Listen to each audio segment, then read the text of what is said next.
इस वीडियो में हम बात करेंगे कि डिजिटल मार्केटिंग फनल्स क्या होते हैं। हमने पहले बात की कि कंटेंट मार्केटिंग यानी कि कंटेंट बेस्ड जो मार्केटिंग है, जिसको इनबाउंड मार्केटिंग भी हम कहते हैं, वो काफ़ी पॉपुलर हो रही है। और जब हम ये बात करते हैं कि कंटेंट क्रिएट करना है और लोगों की मर्ज़ी के मुताबिक क्रिएट करना है, तो हमें ये अंडरस्टैंड करना होगा कि किस वक्त यूज़र किस स्टेज पर है और उसको क्या कंटेंट चाहिए। इसको अगर हम एक शक्ल में डालें तो उस शक्ल को एक फ़नल का नाम दिया जाता है और फ़नल कुछ आपके सामने इस तरह का होता है। तो इसको फ़नल इसलिए कहते हैं, बेसिकली फ़नल एक टेक्निकल टर्म है और ये एक पाइप की तरह है जिसमें ऊपर जो है ज़्यादा वाइड है और आहिस्ता आहिस्ता वो जगह तंग होती जाती है और आहिस्ता आहिस्ता ये जो है वो लिमिटेड होता जाता है।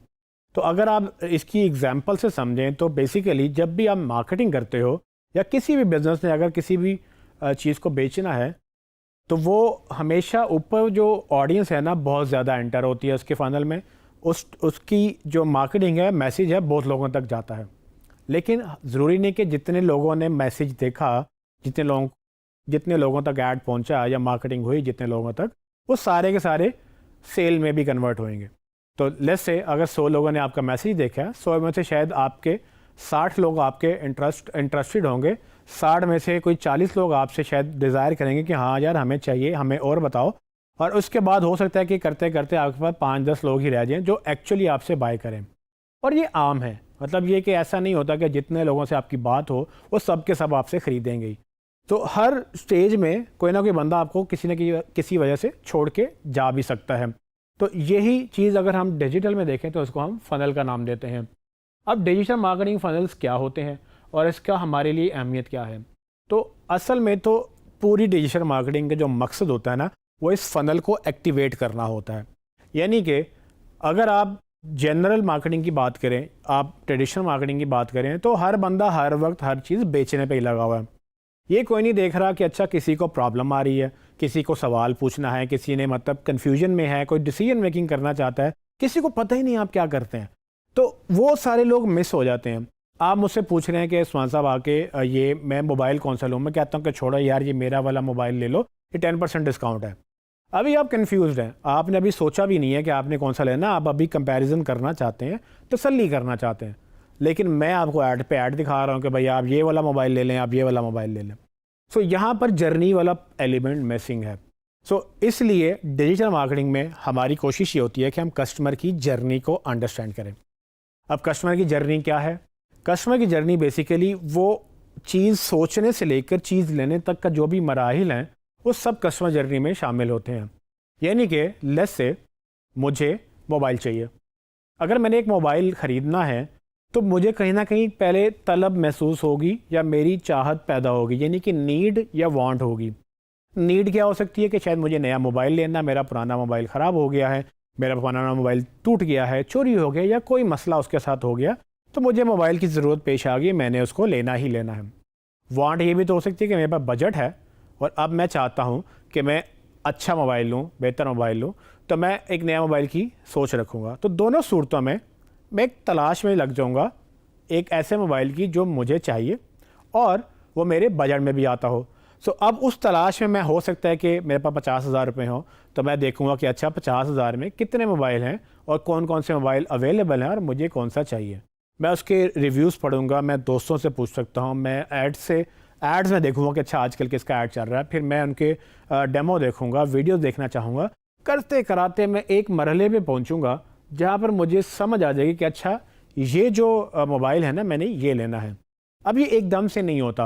अब मैं आपसे पूछ रहा हूँ यार, मैंने सोच रहा हूँ मोबाइल ले लूँ, आप कह रहे हैं कि ये मेरा 10% डिस्काउंट है या 5% डिस्काउंट है, आप डायरेक्ट मुझे बेच रहे हैं। मैं अभी जब तक मैं तसल्ली में नहीं आऊँगा, जब तक मैं अपनी पूरी रिसर्च नहीं कर लूँगा, तब तक शायद मैं आपसे वो मोबाइल ना ख़रीदूँ।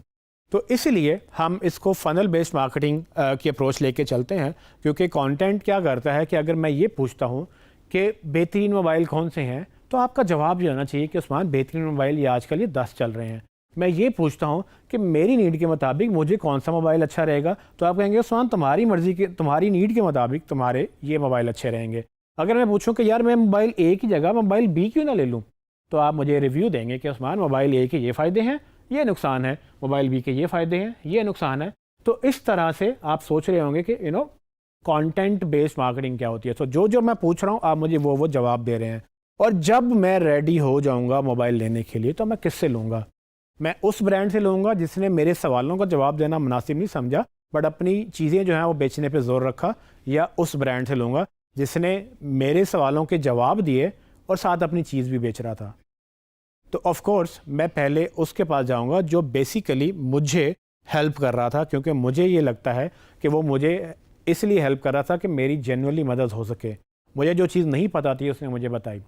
डिजिटल में ये सब चीज़ें फ़नल कहलाती हैं और फ़नल में हम डिफरेंट लेयर्स के अंदर काम करते हैं। अगर किसी को नहीं पता तो हम उसको पहले आगाह करते हैं, अगर किसी को पता है तो हम उसको मज़ीद कन्विंस करते हैं। अगर कोई ढूंढ रहा है चीज़ें कि मैं ये ले लूँ या वो ले लूँ, हम उसको उस तरह का कंटेंट दिखाते हैं जिसमें वो डिसीजन मेकिंग ले सके कि अच्छा यार अगर मैं ये ले रहा हूँ तो मैंने ये तो सोचा ही नहीं था। ठीक है, इस तरह का कंटेंट देंगे तो लोग आपसे खुश होंगे। और फाइनली आखिर में अगर कोई पूछ रहा है कि भाई ये मोबाइल लेना है, ये है कितने का, तो मैं सीधा उसको तब डिस्काउंट बताऊं कि अच्छा यार ये अगर आप आज लेते हो ना तो मैं आज आपको 5% डिस्काउंट दे देता हूँ, कल लेंगे तो कल नहीं होगा। तो गोया हुआ ये कि मैंने हर स्टेज पे क्लाइंट को उस तरह का कंटेंट दिया और जब वो बिकने के लिए रेडी हो गया, जब वो फनल की बॉटम स्टेज पे पहुंच गया जहाँ पर वो ऑलमोस्ट रेडी था बाय करने के लिए, वहाँ मैंने इसको बेचा भी। ऐसा नहीं कि मैं बेचना नहीं चाहता, बट ये याद रखिएगा कि हर बंदा ही बेचना चाहता है। ये भाई साहब जो बॉटम पे बैठे हैं ये बेसिकली तो बाकी सब ब्रांड्स के भी चीज़ें छोड़ के आपके पास आ रहे हैं। यहाँ पर वो डिसीजन लेना चाहते हैं कि मैंने कौन सा मोबाइल लेना है। इसको सब ऐड दिखा रहे होंगे, इसको सब मार्केट कर रहे होंगे और इस स्टेज पे वो सबसे ज़्यादा एजुकेटेड भी है, वो सबसे ज़्यादा बारगेनिंग भी करेगा और सबसे ज़्यादा महंगा होगा आपको उसको ऐड दिखाना, क्योंकि वो बहुत ज़्यादा कंपटीशन में सब ब्रांड लगे हुए हैं ऐसी ऑडियंस को पकड़ने के लिए जो फ़ौरन ख़रीदने बैठी हैं। जबकि जो ऊपर वाली सारी स्टेजेस हैं उस पर कोई टारगेट ही नहीं कर रहा, उनको ना कोई एजुकेट कर रहा है, ना कोई गाइड कर रहा है, ना कोई इनको हेल्प कर रहा है। तो अगर आप फनल बेस्ड मार्केटिंग में कंटेंट मार्केटिंग को इंपॉर्टेंस देकर ऊपर से स्टार्ट करें, मतलब ये कि ऊपर वालों को भी टारगेट करें, जो खरीदने आता है उसको बेचें, लेकिन जो नहीं खरीदने आ रहा है, जो सवाल पूछ रहा है उसके लिए वीडियोस क्रिएट करें, कंटेंट क्रिएट करें, इमेजेस बताएं, गाइड्स दें, उनको हेल्प करें कि अच्छा भाई अगर आपने मोबाइल लेना है तो ये 4 चीज़ें आपने देखनी है या ये 10 सवाल आपने पूछने हैं फिर मोबाइल लेना है। जब आप इस तरह का कंटेंट क्रिएट करते हो तो कस्टमर आपसे खुश होता है और यही वो इनबाउंड मार्केटिंग है, यही वो इन्फॉर्मेशन है जो कस्टमर पुल करता है। यानी कि अगर वो रिव्यू ढूंढ रहा है तो आप रिव्यू देंगे, बेचेंगे बाद में, क्योंकि अगर कस्टमर को आपने रेडी कर लिया, उसको कन्विंस हो गया कि हाँ यार ये चीज़ मैंने लेनी है, तो वो ऑटोमेटिकली आप ही से लेगा क्योंकि आप ही ने तो उसको हेल्प किया था। वो जो ट्रस्ट डेवलप हो जाता है, वो जो आपका यकीन बन जाता है कि आप उसके अपने कस्टमर के लिए इंटरेस्टेड हैं उसको हेल्प करने में, वो अनब्रेकेबल होता है।